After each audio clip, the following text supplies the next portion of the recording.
Call to order the 933rd meeting and budget workshop number 3 of the MSAD 27 Board of Directors. Roll call. Christine Thibodeau. Here. Shannon Lugden. Here. Katie Levasseur. Here. David Soucy is not here. Tanya Wazin. Here. Toby Jandro. Here. Rory Collins. Here. Maddie's not here, and Quinn is here. Okay, we have a couple new members. I'd like to welcome you both. If you could just take us a minute and tell us who you are and why you want to be here. Hi, I'm Christine. I'm from St. John. I have 3 young kiddos at home. I'm a nurse at the local ER. And I've basically grown up in this area my entire life. So. Thank you. Great. I'm Rory Collins. I'm a retired teacher. And I work part-time at the town library. Welcome, both of you. Thank you you. for joining. It was a weird year. Yeah. And I'm thankful to have 2 people here. So look forward to working with you this year. Thank you. Do we have any adjustments to the agenda? We have one adjustment, and so you will have a new agenda on your table, a stapled copy. That's the adjusted one. And the adjustment is under new business, items for information, transfers. We're going to add an item 4, transfer of FKES pre-K teacher to grade 4. I'll take it back, Maria. That's the only adjustment. I taught that pre-K teacher. Okay. We have the public participation on items in this agenda. Do we have any folks who came in to speak to the board today? Seeing none, we'll go to approval of minutes. Can I get a motion to approve the minutes of meeting 9/32, March 25th, 2024? I can make a motion. I'll second. Thank you. Any discussion? Seeing none, all those in favor? Passes. And we get some financial statements to review.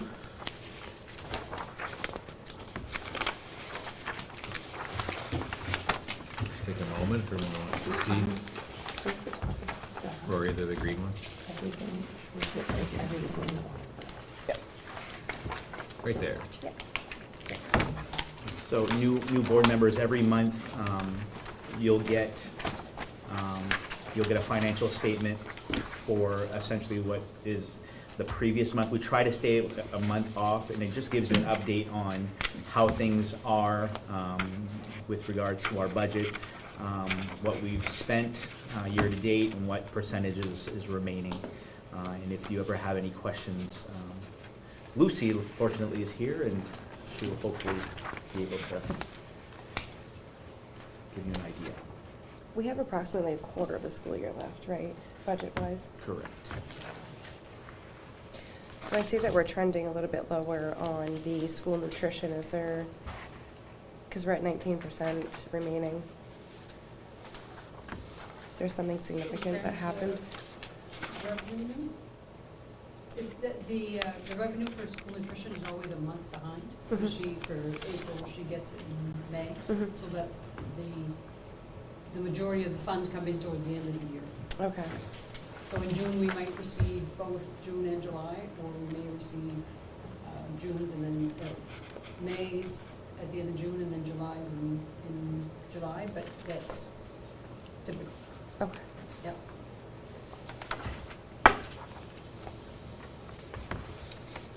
Any other questions on the financial statements?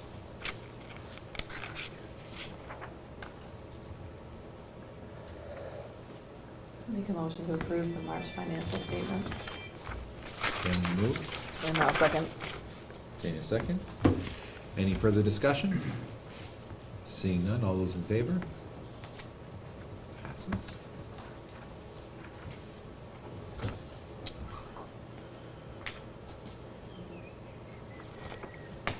We have a presentation now from Sharon Chassie.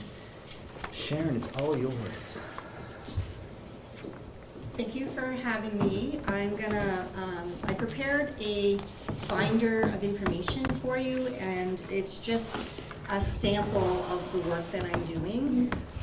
In the binder, the first piece here talks about, it should be in the slip pocket on the left-hand side at the beginning, talks about vertical alignment and review of standards. That is done typically at the DOE level every 5 years. And if you look at the back page that has the colored piece, you can see what recently has been reviewed.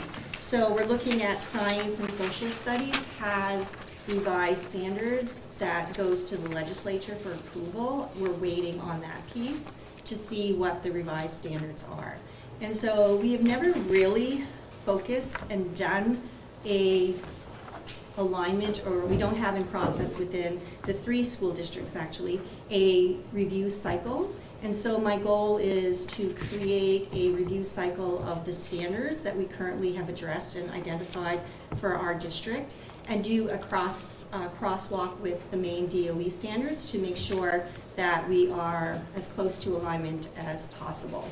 They do allow a lot of autonomy, that when they make the recommendations for the standards, that we don't have to adopt all of them, but obviously it is a recommendation. So this document explains the purpose of a vertical alignment. It's done pre-K to 12. What you will see, what I prepared for you is an example of the English language arts. So the first piece that you see, and Ben, if you want to hit the English language arts vertical alignment piece, the document here, and I did create some larger blow-up posters so behind you, so you can see what the vertical alignment is. I don't expect you, it's not like an optometry test, to be able to read the font because it's very little, but I just wanted to give you a sense of what a vertical alignment looks. So the expression is sometimes it's hard to see the forest through the trees. Is that the right, the trees? One of those, okay. So by doing this vertical blowout here, you can see it's mapped out from pre-K all the way to grade 12. And for example, ELA has reading foundations, comprehension, interpretation, speaking, listening, writing, and the writing process. And for each grade level, you can see where it's addressed and how it builds upon each other. By looking at it in vertical, this blow-up view, you can kind of start to see areas, perhaps, of redundancies or areas where there might be some gaps. When I look at it, there's some things that stand out to me, that there's some gaps. The redundancies happen in ELA because ELA is what we refer to as spirals. So every year it's the same thing, but there's an added component and it builds upon. So the complexity or the critical thinking increases as you get older in the grade levels. So a lot of them build on each other, but there are some areas where by looking at this you can say, oh, there's quite a few years in between here. Perhaps maybe we need to look at that in this cluster and see maybe if we need to address this. So I just wanted to give you a pictorial for that. So this first document is basically the same information that's on there. So if you want to go back to the other, Ben, go back to that. Okay, so if you look at the early learning, the early elementary standards for English language arts, what you see there are all the learning targets. So when we talk about, what is a 4, what is a 3, what is a 3.5, these are all the standards. So for vocabulary, we have measurement topics, which are the larger areas, such as reading foundation, reading comprehension, reading interpretation. Those are the larger buckets. And then within those buckets, we identify standards within that. And so when you're looking at, for example, in the early pre-K to 2, which they're clustered, they need to learn their letters first, and then they need to know spoken words and phonics and so on. And so these are proficiency levels. So when a teacher would assign a student a 3, it would correspond with what the learner is able to do. So the learning targets are in there. And then the curriculum review, which would have like this red sheet, is what are you looking at when you are making that cross comparison with the DOE. So when you're looking at it, what curriculum resources do you use? Is it research based? Is it something you get online? For example, Teachers Pay Teacher, Is it your own created document? So what are you using to teach these particular concepts? And then on a score of 1 to 4, how does it compare with the DOE? And how much time do you spend teaching this particular content? Then for the assessment resources, so what types of assessments do you use? So are you using mostly multiple choice? Are you using projects? Are you, so we want to vary the types of resources that we use with students so that we're not always providing the same type of assessment. So we're giving students option to test them in various ways rather than just taking a multiple choice test. So this piece here that has the curriculum review, that is the document that I would like to use with teachers when they do their curriculum review of the standards that they teach. So Yeah, go ahead. you work with each teacher and fill it out together, or you observe and then you fill it out? No, so this is done vertical teaming. So if I'm doing ELA, it would do, typically you work within your cluster and then you break off and work with other clusters. So when you say cluster, you're talking, like for this, it would be like the pre-K to 2 teachers Exactly. work together, okay, cool. Yeah. But the whole purpose of the vertical alignment is that everyone in each cluster knows what each cluster is teaching and whether or not it feeds into their needs. So if I'm a science teacher in middle school, there's a certain understanding that I have that students are coming in with background knowledge. I want to ensure that that is being taught so that they have the necessary skills so I don't have to, I can reteach, but I don't need to start from scratch. So I think that there are times when some students are not coming in with background knowledge and it's not for the teachers, maybe perhaps the lower grades, they're unaware that that's a necessary skill that they're looking for. So I'm trying to find a way to ensure that we have an understanding of what's required at each cluster. So if they're clustered, then essentially if there's a pre-Ker that is able to operate at a K level, are we making that work, or are we just, how are we doing that? In theory, I would say that that is the case. I would say that sometimes it is, and there are other times when we're trying to give the students something at a higher level within that. So let's just look, this one right here, we're looking at a K, okay? So this is, how do I know it's a K? Because it says K. And it's, is that a reading interpretation, Ben? RI? Yep. Okay.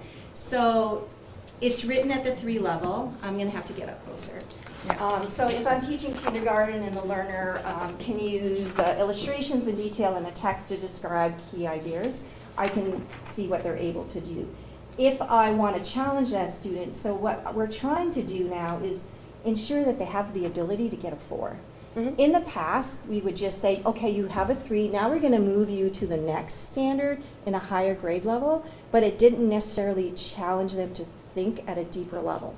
So now we're trying to find that 4 level. So yes, a kindergarten student can get 4 level because now they can explain how those images contribute to clarify the test. So they're providing you with more information. So the 3 is they can use it. Now they can take it a next level. They can explain, they can describe. So in terms of the taxonomy we refer to, they're just using the vocabulary and applying it at a higher level. Yeah. So at a pre-K level, I was explained that they're not allowed to give 4s on their report cards. So I did have a discussion with the pre-K teachers. And I met with all of them. And so what we decided, because pre-K and K shared standards. Right. And what was happening is when they would get to K, the teachers would reteach that standard and they would say, you're not a 3, I have to review it. Yep. So now we broke them up and they are able to give a 4 and it would be the K standard at the 4 level. Okay. So they're not interfering with the kindergarten teachers' scoring. Right. So they're giving students, and that's new, so you might see some That's difference in perfect. scoring. Good. Yeah. Yeah, because I was wondering how, and I mean, I'm just using the K and pre-K because of my personal experience, Yep. but like, how is this happening across the board, like between 1 and 2? And, you know, if a child can operate at a grade 2, are we challenging them to do so? Meanwhile, teaching the ones that are not there what they need to do. You know what I Exactly. mean? No, I know exactly. And so with ELA, the way that they are currently written is the 4 level is deeper thinking, but sometimes it is also the higher grade level. So if I'm a 3rd grade teacher, the 4 level might be the 4th grade standard embedded into the 4 Okay. level. A lot of those elementary standards are foundational, so it's I hard to know. go into depth of knowledge of a foundational skill. Correct. So the easier way is to go into grade level high. Yeah. I Yeah, just wanna by make sure not that- touching the other grade level because they're very territorial when it comes to their standards, and some of it is, you know, you But have they the need to summer work slide. together, right? Yeah, They need to work can. together for the best interest of the child. Yeah. So, all right. So we found a fix, and I think it'll make a difference. It'll make parents happy. It'll Good. make the teachers happier in those lower elementary. So Good. yeah. So that's just an example of the work that I'm doing. If you go back to that original document that shows, so currently everything that's highlighted has been completed. It's a lot of work to create all of those learning targets. So I've done ELA, I'm in the process of math, but all of the ones at the top, like the science vertical alignment, social studies alignment, those have been done. So you would have that similar document that you see here, that would be done for science.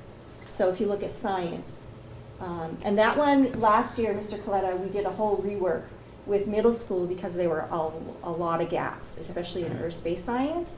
But we were able to fill those and redistribute some of the standards. Is this somehow shared with parents, or will it be shared with parents? That's the goal. So once I create this document, it'll be accessible. That's awesome. Especially like the learning target piece, so you know what your child needs to be able to do to demonstrate proficiency, and what a 4 is, what a 3 is, and what a 2 is.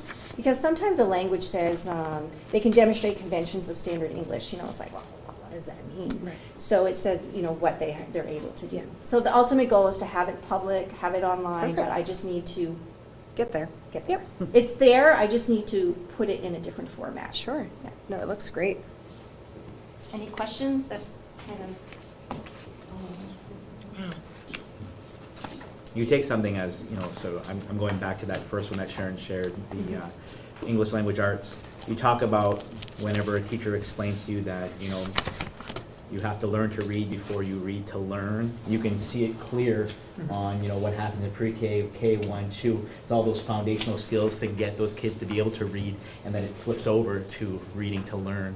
It's a, you know, it's a good way to see it visually on the document. But, and as you say that, it's important to note that if a student hasn't mastered those reading foundations after 2nd grade, I mean, that's something as a teacher, it's not, you're not seeing it to the right. You're not seeing it in 3rd grade, 4th grade, and 5th grade. Mm-hmm. So what do we do to get those students to be able to master? Because now we're moving into those comprehension pieces. Mm-hmm. And so it's just something to be consciously aware of, and by mapping it this way, you're like, wow, we're not revisiting this. Mhm. So we need to make sure that we help those students, and then we have services that address that. That fixed that gap. Perfect. I don't think you guys want these. You put so much work into it. I just wanted you to be able to see it. Yeah. Because I will be sharing this with other school districts, so at the end but if you really want it, you can take it. This is yes, it is. Yeah. Thank you. You did a great job. Thank you very much. We have one, like, just in case in June. We need to do budget. We need to- Forgot about that. Feels like 100 years ago. Thank you, Sharon.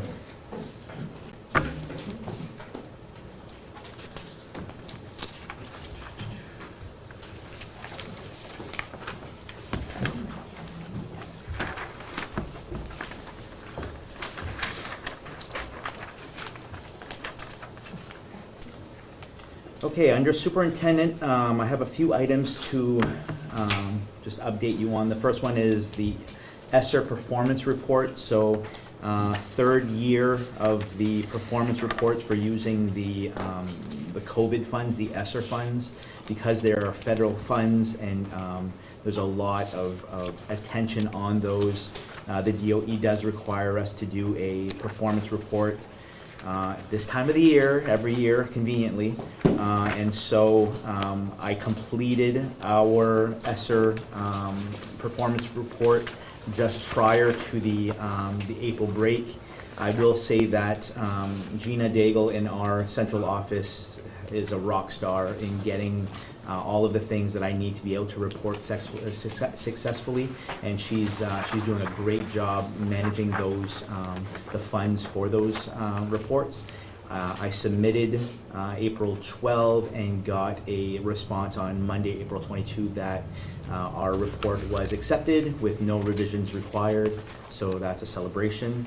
I believe next year is the final year of reporting on that, Lucy. I think next year is the final year, so all funds should be expended and should be reimbursed within the next fiscal year, and then we'll be done all of those ESSER funds.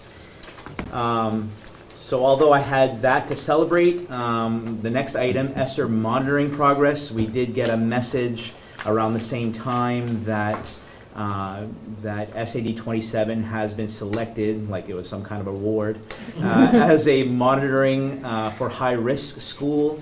And I attended a webinar shortly after to find out why we were designated that, and they selected all of the schools in the state that had construction projects under ESSER funds as a high-risk school. And that's just because there are so many responsibilities of the district using ESSER funds for construction that are required. So that nice large COVID building that we have outside of Fort Kent Elementary School, we can thank that building for being on this list.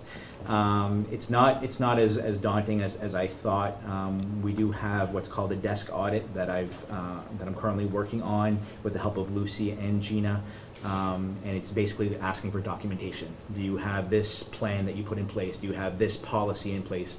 And so we're collecting all of that right now, and the due date is May 10. Today I submitted the first half of the report, the A section, which is basically all of the reporting responsibilities and posting responsibilities. Do we have our return to school plan? Do we have our use of funds plan? And so all of those things I've submitted today. And then once we get all of the B section, which is the financial stuff, then we'll send that as well. And they did say that if there's anything missing, they're going to give us 30 days to create a correction action plan to make sure that we have a plan in place to correct whatever is missing. Right now I don't see anything, but it is federal stuff, so. So we're trending in compliance. Right. That's from what you're seeing. Yep. Now, if I was reading through this, and are they requiring us to put out, like on a website, like where the funds? Yep, and we do have that on our We do web- have it. we Where do. is it?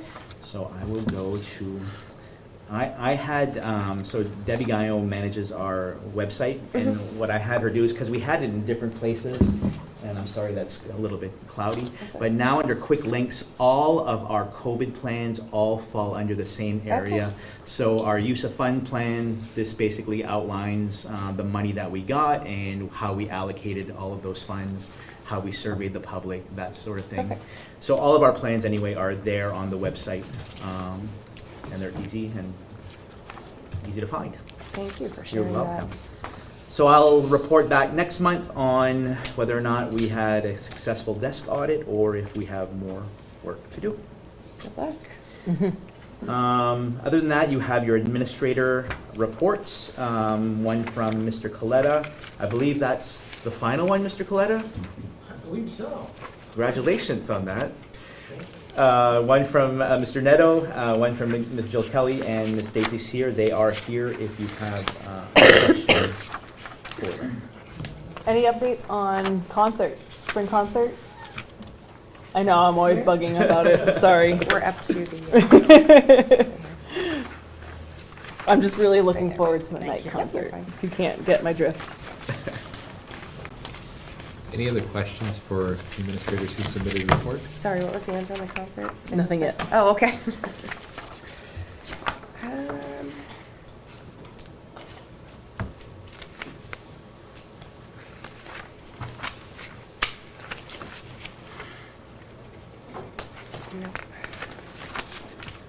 While everybody's looking, thank you all for your updates. I reviewed them had time to review them before I came in today, which is great.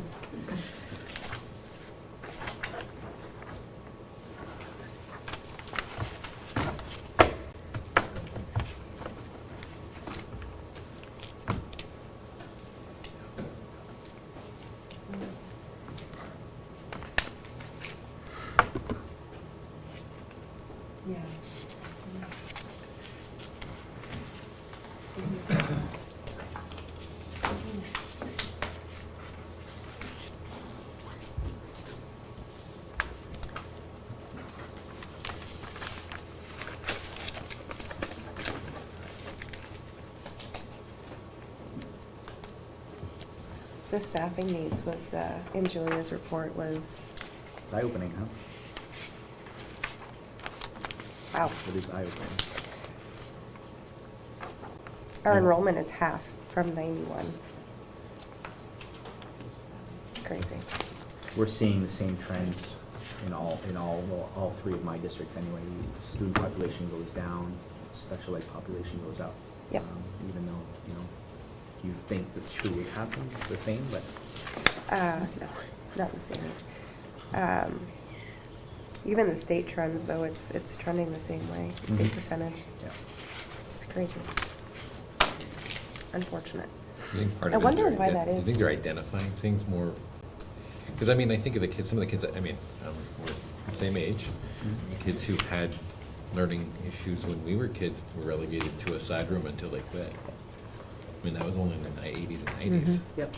I mean, I think of kids that I should have graduated with, I never graduated with because they just left. Right. So I'm wondering if that's why it looks like things are disproportionately moving more towards more special ed. It just, we aren't dumping kids into rooms and then getting rid of them. We're just recognizing it. Yeah. Yeah. Mm-hmm. At a higher I think level. we're not calling it a discipline issue anymore. We're recognizing that there's something going on outside of Yeah. Right. Yeah. just Yep. undisciplined or naughty kids. You have to Yeah. keep in mind, when you're seeing assessment data from the United States as compared to other countries in the world, we're one of the only countries assessing all kids. Right. Whereas some of the top 10 countries do not assess all kids. Yeah. So it's something to keep in mind as well. So, any questions at all for administrators? I got a no. Any other no's? Good. And I'll take 3 to move on. Okay, great. Okay, we'll move on to the next. All right, under items of business, new business, we do have retirement notification. You should have a letter in your packet from Lucy DeVoe. Please accept this letter as my official notification of my retirement. I'll be retiring at the end of the school year. Greatly enjoyed the teaching experiences in SCD 27. The past 26 years have been an amazing journey on this. My teaching, my family responsibilities continue to increase as time goes on. Lucy did explain to me that due to the care that she needs to offer to some family members, it's her time to step down, and we thank Lucy for her years of service. Entertain a motion to approve the retirement of Lucy DeVoe. And I'll second. Any discussion? Seeing none, all those in favor? Unanimous? We do have a resignation of a VRMS Ed Tech one-on-one. You should have a letter from Ann Babin. This is effective at the end of the school year. She is also grateful for her opportunity to have worked in the Fort Kent school system, and it's been one of the most rewarding jobs she's ever had. So we thank Ann for her service as well. I will entertain a motion. Motion to approve the resignation of Ann Babin. Thank you. Second. Second. Any discussion? Seeing none, all those in favor? Not Shannon. We do have some transfers. So we have the first transfer. You'll see a transfer letter from me, transfer of a FKES teacher to VRMS, and this is the position that Lucy DeVoe just retired from, and we had interest from Sam O'Clair, and based on the contract language, we approved this transfer of Sam O'Clair from 4th grade to VRMS science and social studies. The second transfer, you'll see Maureen Charette. Maureen is currently the B-Wing special ed teacher, and last meeting we accepted Kelly Sue Pitt's retirement, and Kelly Sue is the C-Wing special ed teacher, so Maureen will transfer from B-Wing to C-Wing with this transfer, still in special ed. The third transfer is Allison McVeigh. Allison's currently a one-on-one special ed tech, and she will be moving to the C-Wing special education classroom.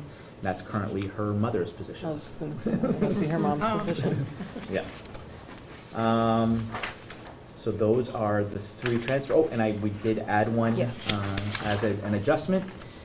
And that is the fourth grade vacancy left by Sam O'Clair transferring, and Ashley Pelletier has requested that transfer, and we've approved Ashley's transfer to fourth grade, which means we currently have an in-house opening for pre-K that will be posted out if it's not filled within. A lot of shifting. When do you Mhm. typically know if it's filled within or when it's posted? So current practice is we post both at the same time, which is messy because a lot of times we're putting out a position that somebody from the outside is applying for, yet we've just transferred somebody. So it's funky to work out. So we are negotiating the new contract, and we're hoping to address that in the new negotiation.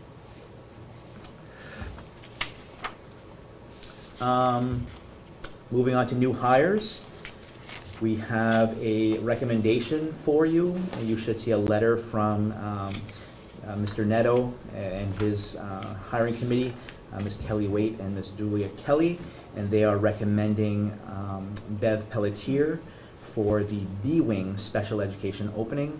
Bev has served as an ed tech for us for many years. She is a certified special education teacher.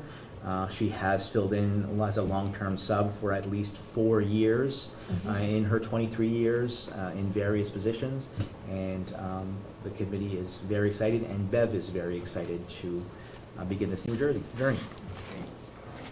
I would make a motion to approve Bev Pelletier as a special ed teacher for B-Wing at Fort Second. Kent Elementary. I second it. Second. Any discussion? Seeing none, all those in favor? It's unanimous. And so with that, our current openings, we still have a speech and language pathologist. Our CHS English teacher position is still open, and we're looking for an educational technician one-on-one, and we will be adding a pre-K teacher to this list as well. And Batman's position. And we will be adding the VRMS ed tech one-on-one. What are we doing right now for speech and language pathology? We have a speech and language pathologist. This was, and you were not here Yeah, last sorry. meeting. No, that's okay. What we agreed to last meeting is we've had a school psychologist posting Okay. for 2 years now that we haven't filled. And Jill's recommendation was to change that to a speech and language pathologist so that a second speech and language pathologist can help with all of the assessments that we have, Okay. which we'd normally pass on to our psychologist. Oh, okay, So perfect. we're trying to fill that void Well, this so I was way. thinking maybe if could we contract out with? That's what We they are were doing. contracting out. We have 2 contracted services, right, Jill? On top of our speech and language pathologist's caseload, we have contracted, I think, 2 different services, or 1 or 2? One other. Yeah, so we'd rather not contract if we Don't could have hire to. our own. Got it. Okay. But we're finding out speech and language pathologists are just as much of a Rare. unicorn as a They're rare. Yeah. school psychologist. But they're a little cheaper though, right? A little bit. A little bit. Good.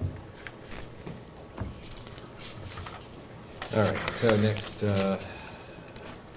did that motion, right, for Bev? Yep. We did. We're at approval of board meeting dates. Yeah, I'm gonna move to table it if you wanna tell everybody what you're doing. I'll explain why I want to table it. Yep, so the meeting dates that are in front of you are a conflict for Toby because of the timing. So essentially what I'm gonna do is I'm going to flip-flop with the Madawaska dates. Madawaska always comes the week after you guys. And I'm just gonna flip-flop that if it's okay with everyone. It still stays Monday, but instead of that first Monday of the month, it's gonna fall to the second Monday of the month. And I'll bring that back to you next meeting for approval, if that's okay. It's up behind me, but I don't have it in front of you, so we'll table it till next time. I think we need a motion to table it if that's okay. Let's So do that. moved. Thank you. Now second. Thank you. All those in favor? Thank you. But you're saying we would start on the 19th, Yeah, and it would be every 4 weeks, yeah, 4-ish weeks, yeah. ish, okay. Ish. Hardly-ish. I think from December to January is that only 5-week, yeah, because we skip Christmas and all that, so. Yes.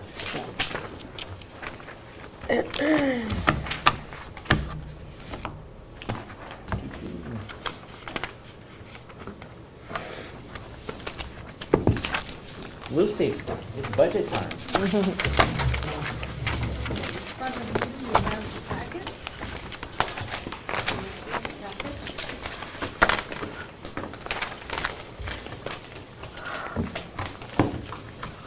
So the top sheet are highlighting the changes since the last, we had the first read, we did a second read, this is the third read. And the changes since the third read are the green line and below.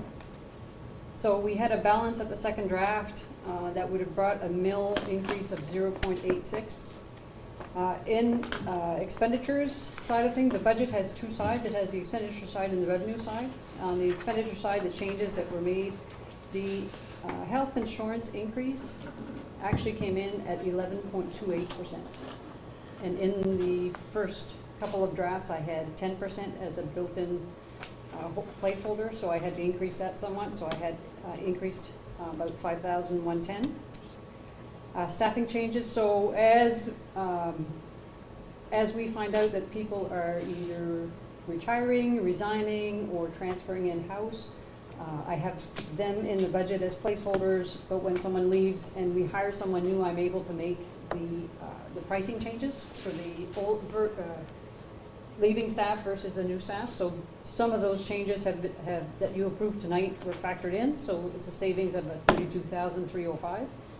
So total reductions to the expense side of the budget was $27,195. So that makes the increase to the budget as compared to last year's budget on the expenditure side an increase of about 7.8%. On the revenue side of things, continuing education will actually have a little bit higher carry forward than I had initially projected, so we added $50,721 as a carry forward, which reduces the ask to the local taxpayer. And in early February, we received an adjustment to our current year ED 279, which is the funding for this current year, and the monies came in from the Department of Education. They're not built into our budget, so I can't spend them this year, so they will be in the carry forward. And these were for the number of pre-K students that we had built the 23-24 budget based on an anticipated number. During the year when we updated the numbers for the Department of Education, they had told us when we have finalized numbers, you will likely get an adjustment. This is the adjustment, and basically we'll carry forward so we can apply it to next year's budget. So that's an extra $54,910 that we are receiving this year. We'll carry forward and we'll apply it to next year's budget. So the net effect to the local taxpayers will be a reduction of $132,826 from the last time we met, which will, instead of a mill increase of 0.86 mil, we'll actually have a mill increase of 0.53 mil to the local taxpayer. To see what that means, if you, for those that are not familiar with the budget documents, you've got 4 different documents there that are showing the breakdown of how the budget is built and the amounts. So the super summary by cost center, the one with the most blue lines, that's just your top level summary of the expense side of the budget. The one with the purple line is the same information but presented a little bit differently. So instead of by cost center showing you all the salaries included in the budget, all the health insurance included in the budget, and the types of categories of expenses. So the same information, just presented a little bit differently, still on the expense side.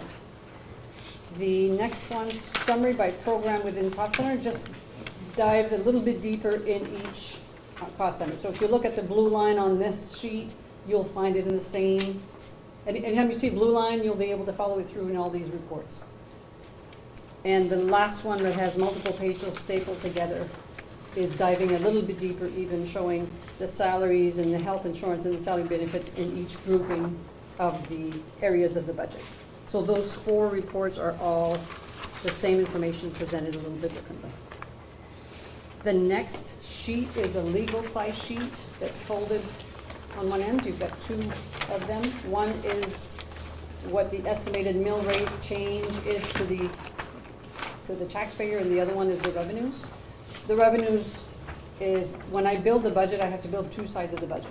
First, I build the expense side, what is it going to cost, and then I have to identify where the money's going to come from. So these are all the little pots of monies that come to us in different areas and different avenues that build a budget. And the very last one that I plug in is, what do we need to go to the local taxpayer so that we build a balanced budget. Legally, I cannot present to the Department of Education or to the local taxpayer a budget when I haven't identified where the money's going to come from. I have to be able to identify where the fund's going to come from. So the next sheet, where we calculate the town mill rates. So if you look at the 2 red arrows pointing down, the second one with the red box around it shows what the increase would be by town. And I apologize if the print is small. The change, the percent change to Fort Kent would be an increase of about 9% as compared to last year. New Canada, St. Francis, and St. John would be 5.7% to 6.5% increase, and Wallagrass is an 11.4%. And the reason behind why they're not the same across all the towns is because when I distribute the funding, that I have to do half based on the student population and half based on the valuation. And the valuation from each year changes by town, and they don't change on an equal percentage. So if Wallagrass had a reevaluation recently, they may have increased a little bit more in valuation percent-wise than, say, Fort Kent or another town. This is an average based on 3-year valuations. It evens out throughout the years, but this year, Wallagrass is the winner. Thanks. They got hit hard last year, though. Yeah, I was just going to say, last year was that way too. I couldn't go to the store for a few weeks, months. Still can't. So that's where we're at, is basically instead of going to a 0.86 mil increase as we were at second read, we're now at 0.53 mil change at third read. I really was hoping that the health insurance would have helped, but. Are we forced to go with Anthem, or is there any other? We talked about that. Yeah, it's tied into the retirement, so all of the retired educators still can get Anthem in retirement. And because it's tied into retirement, it kind of locks us into holding on to Anthem for our retirees. Have we ever did that, though? Have we ever looked to see how much it would cost if we kept our retirees with Anthem? Because Anthem is like top tier, probably the most expensive, best of the best. But can we now segregate that, where the retirees are with Anthem, and how much is it going to cost if we go with a separate insurance company? I don't know. It would be very, very difficult, because anything to do with monies or compensation, such as health insurance, is something that's negotiated. Well, that's what I was wondering, is it? It's part of the negotiation package, and the teachers would have to agree to change from Anthem to another. Really? We're that specific in our contracts? Yes. I wonder if it's being done somewhere else. I wonder. Yeah. Because we offer 2 plans. We offer Anthem to our educators, and we offer Allegiant Care to our Teamsters. Allegiant Care is only available to Teamsters. Yeah, it's a better plan. Yeah. I mean, compared to Anthem's a better plan. Oh, yeah, of course. Yeah. Yeah, Anthem is top tier. Yeah. Okay. And then the pre-K expansion, that was a grant that was given to us this year. That's right. I know we're having a carry forward of 56,000 or whatever it was. It's not a carry forward, it's an expansion. So they're expanding that program for another year. Oh, okay, so we're And still then- getting grant funds for Yes, that yes. program? We're gonna be Perfect. getting some grant funds for that program for another year. Yeah, Peter, has that been?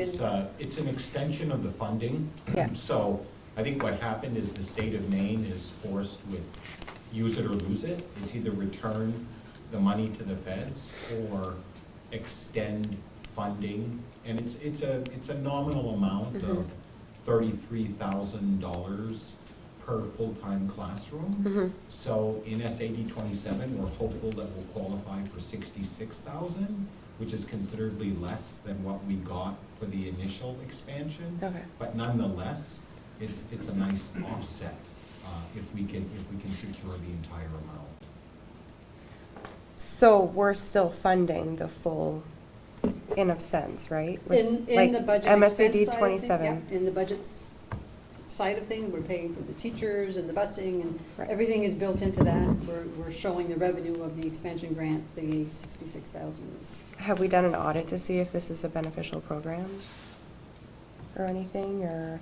The like, pre-K itself? Yeah, Or the? And with the expense, Anecdotally- like, to expansion. something to carry forward, like, is this something that we've decided that is beneficial enough to carry forward? Because can we extend it to all of our students? Like, did we So look at all we're- that? I think, and Mr. Neto can speak to that point, I think we're seeing an educational benefit for sure. We're also seeing a benefit for those individuals who need their kids to be here all day. So that, there's that benefit as well, but for us, I mean, we're more concerned about the educational benefit, and I think we're seeing that. Mr. Neto? Yeah, and then Ms. Lechonsk will say the same thing. Yeah. So I know for us, if we can continue to offer full day pre-K, I think it will be a benefit moving forward. So the key will be to partner with our local partners such as ACAP on making things that are not only equitable but also beneficial for all parties. So conversations are being had. You know, we're going to have to offer mandatory services to 3-year-olds moving forward. And so if we have a partner like ACAP that's already doing that, and we can service the 4-year-olds, I think we can do so pretty well together. And what are mandatory services? So a child that has some special needs or different needs, that's a mandatory service? Correct. Okay. Yeah. Correct. So right now, all both pre-K classes are full day? No, we have one that's full day.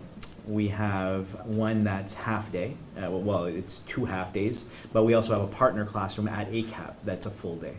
So technically, we have 2 full days and 2 half day programs.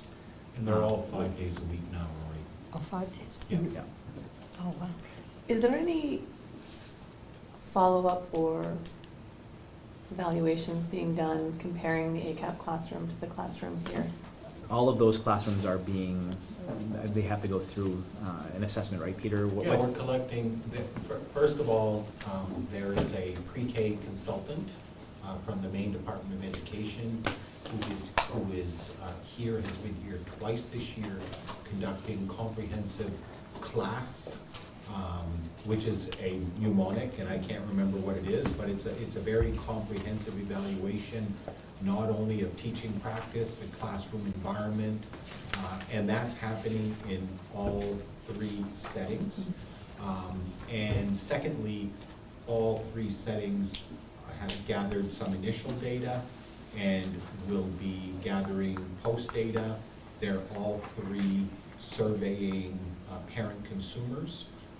So there's a comprehensive evaluation that has to be delivered to the Maine Department of Education for the entire project. That'll be submitted on June 30, and that information will be available for us to review and really pore over in terms of determining what adjustments we want to make to programming options moving forward. So there's I'd going to love be a to. survey available to parents, is that Yep, what you're saying, yep, for the parents, program? Parents will be. In both classes? Surveyed by the end of this school year regarding their level of satisfaction with the services and a number of other variables. We've developed the questionnaire, and it's really just a matter of now administering it and gathering that data. That's a required component of the project evaluation that is required by DOE. They want us to get parent stakeholder feedback. So that will be very much a part of the process. There was a huge controversy when this was rolled out this year, and that's why I'm questioning that. And that's why I want to hear and see what benefit this program offered, especially if we're going to cherry pick which students are going in that class. Yeah, well, so when everything was developed, it was developed with a needs-based mindset. Mhm. I think what happened was late enrollments changed that. Yeah. Late enrollments changed, who was going to be able to have what they wanted, which was a full-day pre-K, but also being able to choose where they wanted it. Once this program filled up here, the only other full-day option was ACAP. I think there. that's where the There data will was be really also, important.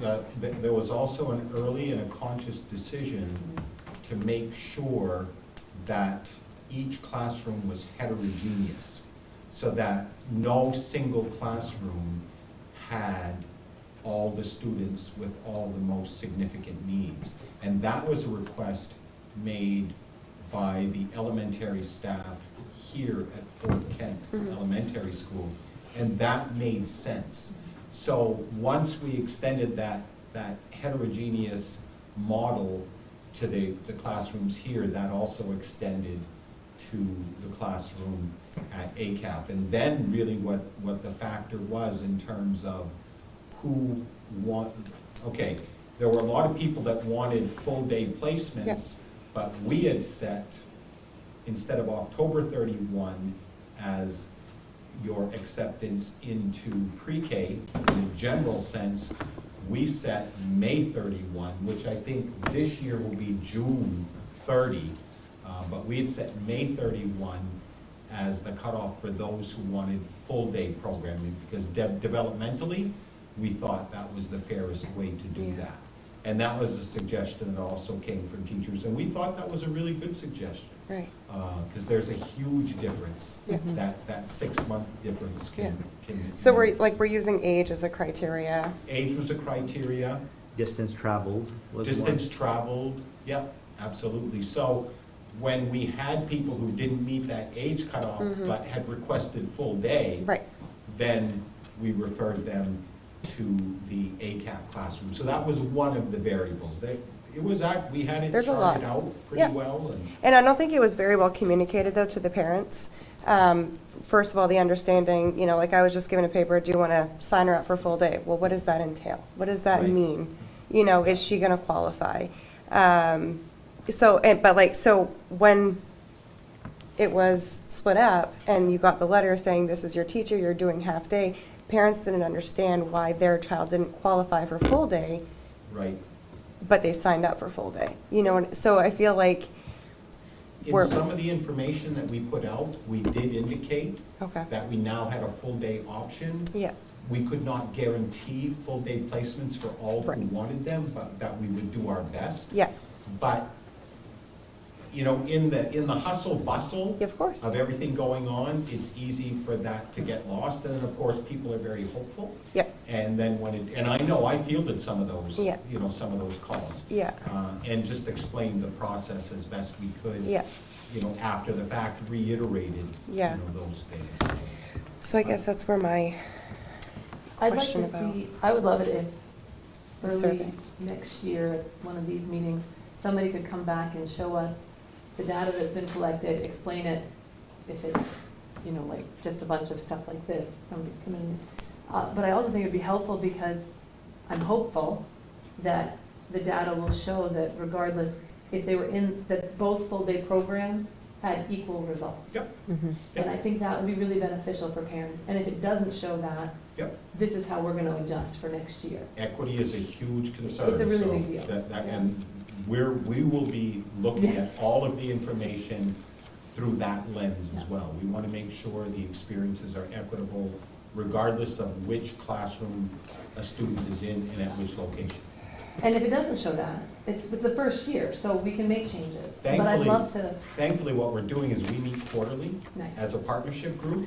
And so our teachers, our administrators sit together with ACAP teachers and administrators. And we have ongoing dialogue and conversation, and we make adjustments and adaptations as we go. It's still new, but we do hope to continue with that process next year as our partnership continues to And just having flourish. this group a little more well-versed in it Absolutely. will help some too. I Absolutely. like to be able to Yeah. field questions with answers. I think we can fairly say that we can bring the June 30 evaluation results to the table That'd be great. and, sometime early in the next school year, That'd be and if great. not before the start of the school year. Yeah, I would love to see that. Thank So you. if you wanted to expand early pre-K, do we have the physical plant available to make it so all of the pre-K students could do a full day? Right now, we do not. Okay. But we have a plan. Yeah, we I do don't have think a it's the plan, best and we are option. discussing that with ACAP. What's that? I don't think it might, I like having the half day as like a fallback for the ones that I think just can't do a full day. I think optional will always be on the table, but I Mhm. think we could have the capacity for 2 full-day classrooms here Okay. and 2 half-day classrooms Gotcha, on okay. site. That would be the goal. Yeah. We may also, if we did go to 3 classrooms, there may be the option of some students in each classroom remaining for half a day and the other students remaining for a full day. That could happen as well. It's happening in some of our partner schools. We hijacked your. Sorry. Well, no, it's just, in my All mind, money. though, it's a significant cost, right? Yeah. It's a significant cost, and we want to make sure that if we're increasing the budget by Yep. as much as we are, is it truly beneficial? Is it truly, You want a return on investment, and that's fair. Yep. And to be fair, pre-K, the program did not raise the budget from last year to this year because of The carryover. because of the funds that we have to offset from the grant. yeah, Where it might impact us next year, Yeah. if that funding dries out. yeah. And it was going to affect us this year. Right. Thankfully, because of the extension, it won't this year. So we've got another year to show great results. Absolutely. Yep. Let's do it. Am I reading it correctly, that the addition of an HR director is more expensive than an assistant superintendent? No, not reading that correctly? Okay. No, it should have been cheaper. It should have been less expensive. Yeah. Okay. It's just I was seeing like a 12% change, but in the positive rather than negative. It's not, the, Under central office administration, but is it, it's not just that cost. Let's see here.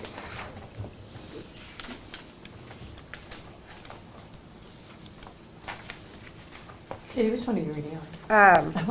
Yeah, I know. this one? The third, Gotcha. 2 of 2, oh, okay, I was summary on by the other side. program, but by cost center. So like under executive administration, there's a change of -9 because the assistant superintendent was taken out. And then where it's added in central office, that's an increase of 12. So I'm just trying, that's where I'm trying to figure Oh. out. I think that's the total increase in all of the people working in central office's salaries. Oh, and okay. Costs. There's that. And there's an amount due to a possible retirement in that. So what happens is when someone retires, we pay out the retirement benefit at June 30th. So I always build in some potentials. And Oh, there's one built in there as a because of Giselle. Is it- tentative. No, I'm not gonna name names. Oh. But they might be here. And the health insurance cost increase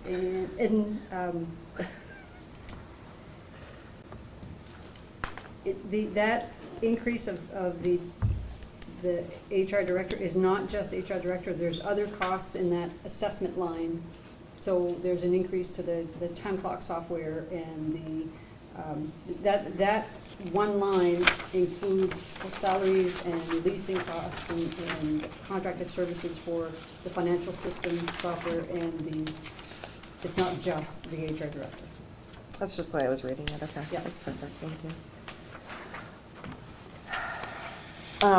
What is this HMH math curriculum renewal? As part of the ESSER grants, we had funded some curriculum materials, and we had funded them for 3 years. And then now when you buy new textbooks, you hardly ever get a textbook, you get an online textbook. And they upgrade more often than your paper textbook ever did. Okay. So each textbook comes with an annual renewal fee. So this is a 3-year renewal fee because we're beyond the grants. Now those costs come to the regular budget. Yes, the curriculum materials for any ELA, math, science, they're all very, very expensive. But we try to renew them on a multi-year basis to save on costs. So once we renew this year, will be good for what, 3 years? Should be 3 years. Yes, we try to offset them as well so that they don't all come due in the same year. Yeah. It's like the buses. Yes. A second part of the budget piece, it's included in the budget already. Part of the projects that we have ongoing for the building in the coming year, we were approved for school revolving renovations projects. We have 2 projects that we were approved in both schools. They are for replacing some doors, and I think the doors are probably original to the building. Oh, wow. They're very old and we're past due replacing them. And then also to add in the security access, so electronic security so that you can lock all doors at the same time or unlock them and whatnot, to help in the prevention of trying to get people to go beyond where we want them to go. So those 2 projects were approved, total of $330-some thousand. The Department of Education approves grants. It's a 0 interest loan, which is why we always do the loan. And our portion is 30% of that loan. So about $100,000 spread over 5 years. It's already included in the budget. But when we approve the budget and the sign the warrants, we'll have a separate warrant to sign for this because we have to have a separate referendum question because it's a loan. It's a loan. Yeah, but it's 0 interest and we only have to repay 30% of it. 70% of it is forgiven. That's why we always try to get these projects funded in this manner. Yeah.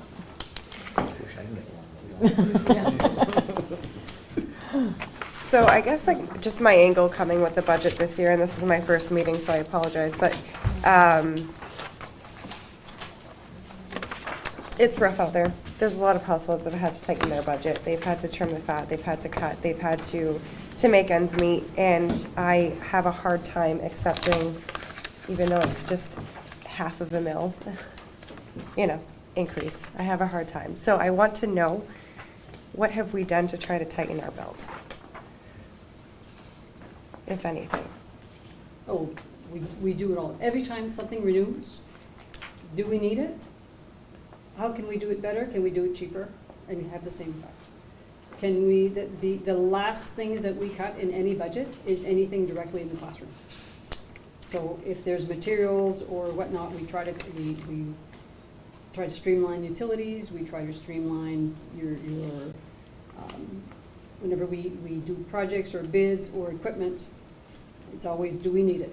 Can we do without it? The old, well, we had one and it needs replacement. It's not an automatic. You don't necessarily get it. And our benchmark is, if you can't stand in the gym and justify buying this piece of equipment or this expense, then we shouldn't be doing it. So there's a very It's a pretty high standards. We negotiate contracts fairly, when you negotiate your union contracts or your salaries and benefits, they're all saying, you know, the market increases, therefore we should have an increase. It's no fun at the negotiation table either. The health insurance did not help us. Yeah, but we also didn't do much either to see if we can get a different price for health insurance. You'd have to, at the time that you're negotiating, it's too late to try to negotiate something different, because you don't have time to do the background. You'd have to check with legal departments and see how to really fairly go about it, because when we enter into a negotiation, we have to enter into it with the fair bargaining, an intent to bargain fairly, and we can't have our mindset that, you know, you're not gonna get this. We can't work that way. But Toby, is there anything we can do in contract negotiations so that we're not stuck on Anthem? For next year. Yeah, next year. Yeah. Is this I mean, something we like can a look into it. forward-thinking movement? We talked about it. I mean, we can look into it. It won't be for this year, but it'll be next year. Yeah. I mean, we can ask. I know, so my memory may be incorrect, but I know that there was a similar shift that happened in the University Main system, and it caused disruption statewide to retirees who basically found themselves unenrolled from insurance, which would cause a riot among our existing teachers if they knew that they'd retire and did nothing. So we'd have to make sure, we'd have to protect against that, because I don't think the teachers would agree to any change that would result in them losing their post-career insurance. Because that's part of the reason why they take the big pay as teachers, is that they're cared for later. And I think that's fair. We'd have to look into it and see if any other districts are doing it. I mean, Ben had suggested poking around, and we can look into it. I've got no issue with that. I'm sure if the teachers, because it would give them a negotiating point too. Yeah, I'm just, you know, we've had to start thinking outside of, as like families, you know what I mean, financially, and I hate to see an increase in their taxes due to a school if we have areas where we can be a little bit more mindful, if there's areas where we could trim the fat, like, and I understand salaries are going up, I get that. It's the... One thing we always look at is when there's a retirement or a resignation, the first question we ask, do we have to fill this position? So we look at class enrollments, we look at, you know, needs, we look at all of those things. And that's always, you know, something that we have to consider. Because if you look at this document Lucy shared right here, 80% of our budget is salaries, health insurance, and salary benefits. I mean, so if you're gonna cut anything out of this budget, it's gotta be people. So we pride ourselves for, you know, not being bare bones, but being responsible in that area. We did trim one intervention assistant position at this building, and that's because the interventionist has a lighter load with ELL students, English language learners students, and is able to provide more time here, so we were able to trim a position that way. Whenever we can do that, we look at that first, because that's going to make the biggest impact on a budget. But I mean, I can't ask Mr. Netto to put, you know, 20 kindergartners in one class instead of 15 by trimming the teacher. We can't be irresponsible that way. So we have to keep an eye on those class sizes and trim when we can. So when we look down through the big differences, if we're gonna, I would caution, I would be very concerned and want some really clear answers, obviously, if we were going to change health insurances. One of the reasons that I love working at UMFK is because of the benefits. I would hate for us to lose that carrot for the people that we're gonna come in, that are working here now or that are leaving. But like, Lucy, can you tell us the total equipment and furniture is up 120,000? Yeah, I believe that's partially technology. Technology is another big piece we have. Right. We're heavily dependent on technology ever since COVID. We've got one-on-one or two-on-one And we try to get the renewals, every 4 or 5 years you have to renew your laptop. I don't, trying to remember if there's any, I don't think there's any other big piece of equipment that we're, Right, and then like utilities are up 50,000, there's nothing you can really do about that. what I do for utilities is I look at what was the cost last year, what's the cost this year, I compare them, what's the increase. Even though we had a mild winter, we still had an increase in our utilities. And then I project that for next year, so we know that if there's an increase this year, chances are there'll be a slight increase of probably the same percentage. What happened with the solar thing? It's just kicking in soon. Yeah. Soon, okay. I just started seeing that It just too. started. What, lost my train of thought. What's the $70,000 contingency? Or, Yeah, it's a contingency, it is, that's the, if a boiler breaks, or if, this is my little buffer? buffer in the event that something big really happens. I can't not run the school district. We can't find that, you know, because even if something catastrophic happens, you still have to educate the kids somehow. So the costs don't magically go away. So yes, that's the, And I think from last year's conversation, we're allowed to carry over, is it like 5% of the budget or something? 3%. 3. And if you carry over more than 3%, then whatever you carry extra, you have 3 years to put it towards the next budgets. And we do that every year. Right. So how is that factored in? Like if there's a carryover year after year after year of, let's say, 1 mil. I guess I'm trying to understand that. Like how is that used? How is that dispersed? Where is that? That is, I build the budget, and then I look at the carry forward, and I look at what was audited and what was our true carry forward that's not. So if we had reserve funds, for example, and the reserve funds are specific to oil prices, Right. then I can't use that carry forward to reduce taxes because it's not the same. But the general reserve fund, if you look at the revenue sheet, the top part, the first part is general budget carry forward. And then the next one was the additional funds that we had, and then identify carry forward from school lunch and carry forward from continuing education, because I have to keep those amounts specific to Which those one's that programs. one on? The Sorry. your This legal, one? yep, Okay. very top part of it. So the first total cash balance is the carry forward that we're applying towards next year's budget. So we have almost $1 million that we're applying towards next year's budget. We do that every year. When I bill the expenses, my best guess is it will cost this. But if it doesn't cost this, then it's a carry forward. I can't assume that everything's gonna come in at bottom level cost, because it doesn't. Well, no. I know Right. that the numbers aren't exact, but $1 million buffer, that's It's a not a lot. buffer. Well, in a sense, because I we're have this- carrying it over. right? Well, That we didn't use it? we didn't use it for whatever reason. Okay. You know, the electricity came in a little bit lower, Right. or something that we had planned on purchasing, we ended up deciding partway through the year that, you know what, we can do without this, or we can delay it. We didn't Yeah. hire a school psychologist or, those type of things. So next year, it's applied to that budget.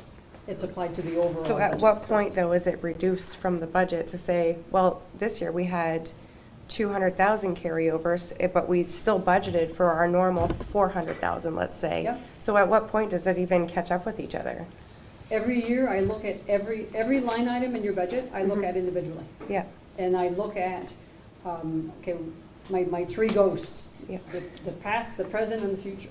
What happened in the past? Are we still going to be continuing in that format? And what will that cost next year?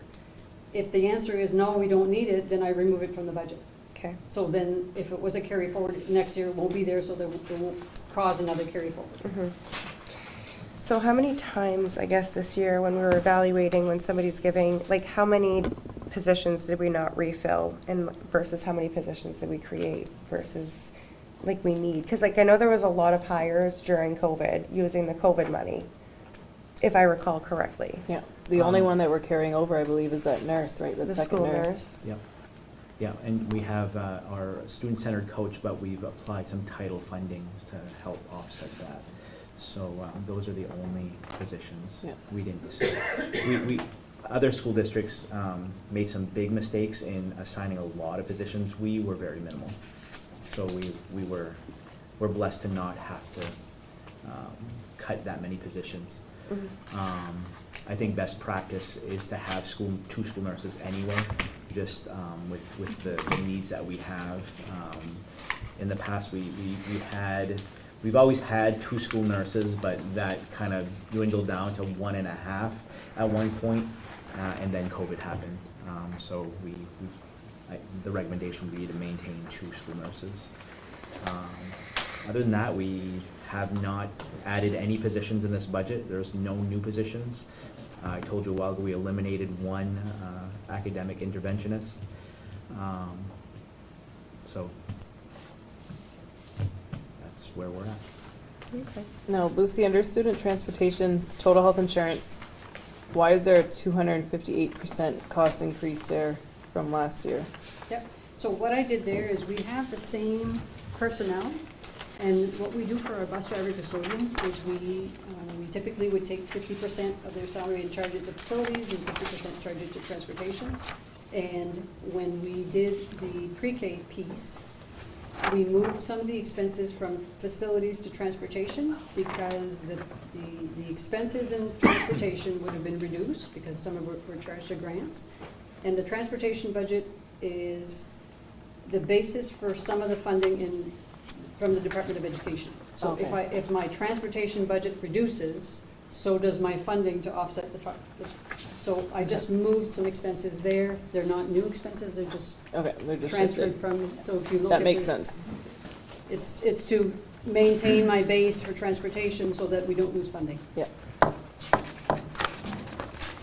think you explained that last time too, if I remember correctly.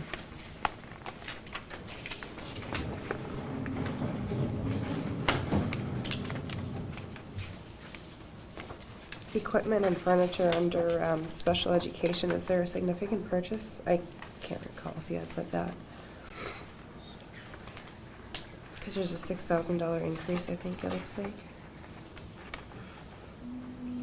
Special ed equipment.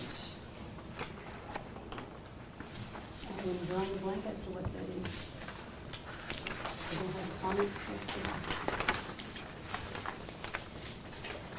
I mean, it's $6,000, but, like, these are just the things that, I guess it's like a combination of small things that can equal a big thing.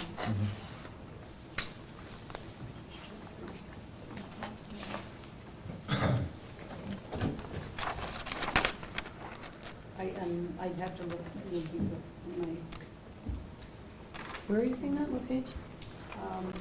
Page 2 On of page 10. 2 of Page 10. 2, the summary by category of expenses. Yeah, line number 323.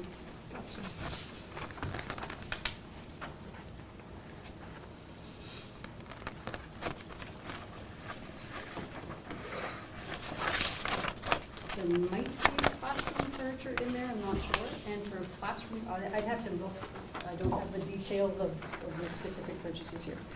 What I do for classroom furniture and furniture as a whole is if you look at our classrooms, and if you consider that we might have 60 classrooms, if we only ever replace furniture in one classroom a year, it will take us 60 years to replace our classroom furniture. So every year I have to make sure that if there's some in there to replace the most needed ones, to ensure that we're not stuck having to replace 10 classrooms of furniture in any one year. The COVID funds helped us a lot with replacing windows and replacing some asbestos floor tiles and some of those items.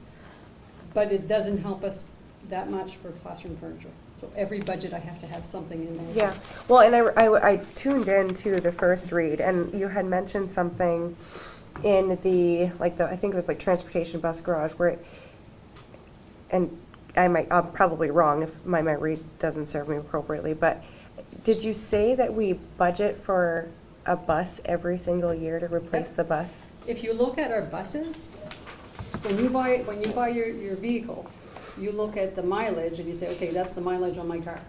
So I have 100,000. Yeah. When you look at the bus, the mileage on the vehicle does not represent the amount of time it spends idling.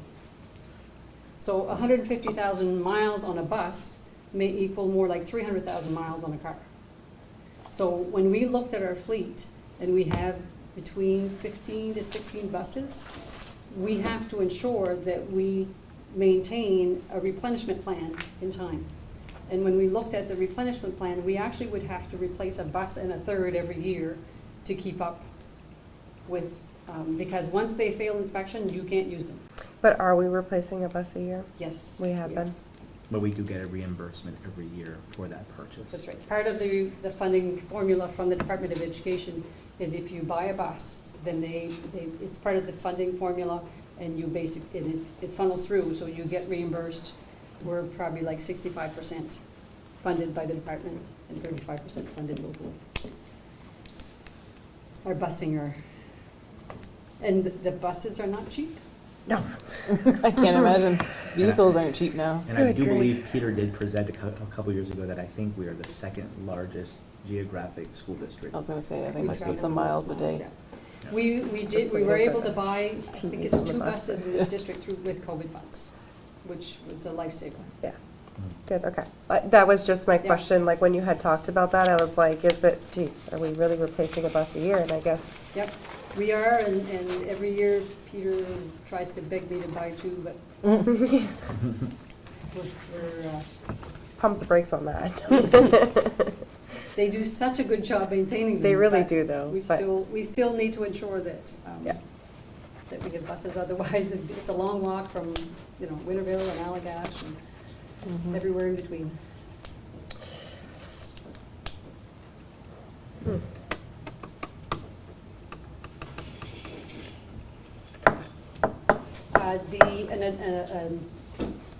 A little surprise from the legislature is that new added tax that we Yeah, will that have to family see unit that. tax, yeah, that doesn't help things. 0.5%, I think if we wouldn't have had that, I think we would have. January of 2025. For what now? It's for the family medical leave expansion. They start collecting from everybody in January of 2025, and the leave will come into play in May of 2026. And that needs to be covered by us. The law says up to 0.5% of employer and 0.5% employee, or 1% combined, but Joy. Remember 5 years ago, there was a suggestion that we have a 1.5% tax increase on earners over 300,000, they shot that down. That would've been nice. We'd go the other way. The legislature's looking over us. So, I would make a motion to approve the 2024-25 school budget represented with a total of the $15,473,025. okay, can you just hold a second, please? No. It actually has to have a formal Oh. vote. And then if you feel like doing the one for the school revolving renovation fund as well, that one really Tell me what this is. I'm gonna beg you to pass that one. You can choose. This is the school revolving renovation fund. It's so that we can, because I have a different deadline for that one. I have to have it a month ahead of time. So this is for the revolving renovations fund. That's the loan, the 0% loan. Oh, okay. Yep, What was and the our other one is the increase school last budget. year? Was it 0.8? Our Yeah. increase last year?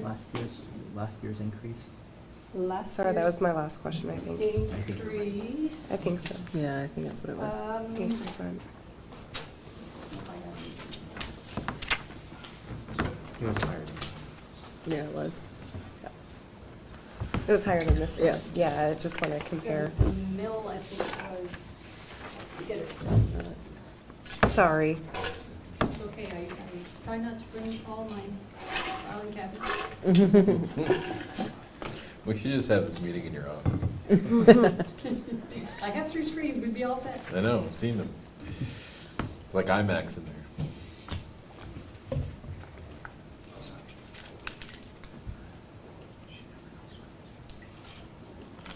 The bus that we have marked for replacement this year has 165,000 miles.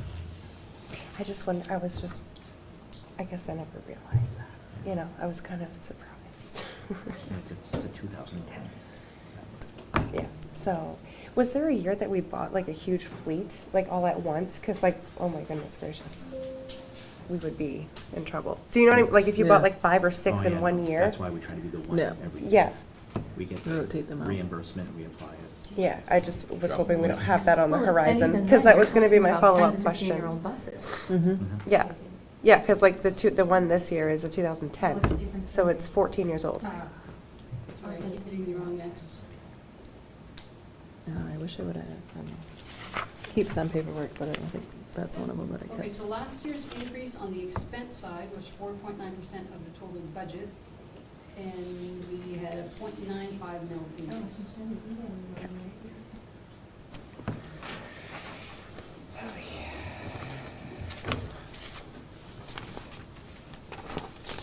Lucy, I'm very happy to make the motion about this other one. What am I saying? To make it official? You actually read it? You I just basically- read this. Yep, you just Okay. read that. I make a motion to accept that the warrant and notice of election of Maine School Administrative District Number 27 presented to the meeting to be approved, and that a referendum election for the district be called for June 11, 2024, for the purpose of approving the issuance of bonds or notes of the district for minor capital project purposes as described therein. Further voted that the notice of public hearing presented to the meeting be approved, and that a public hearing on the issuance of the bonds or notes for minor capital project purposes be held on May 21st, 2024 at 6 p.m. as provided therein. Can I get a second? I'll second. So, I don't have to repeat it, do I? All those are the access controls for safety and security. So, we've got a second. This is for the doors and the access, Yes, so yeah. everybody knows what we're doing. This is just to get Okay. approval to The borrow that money. construction. The construction stuff. All right, any further discussion?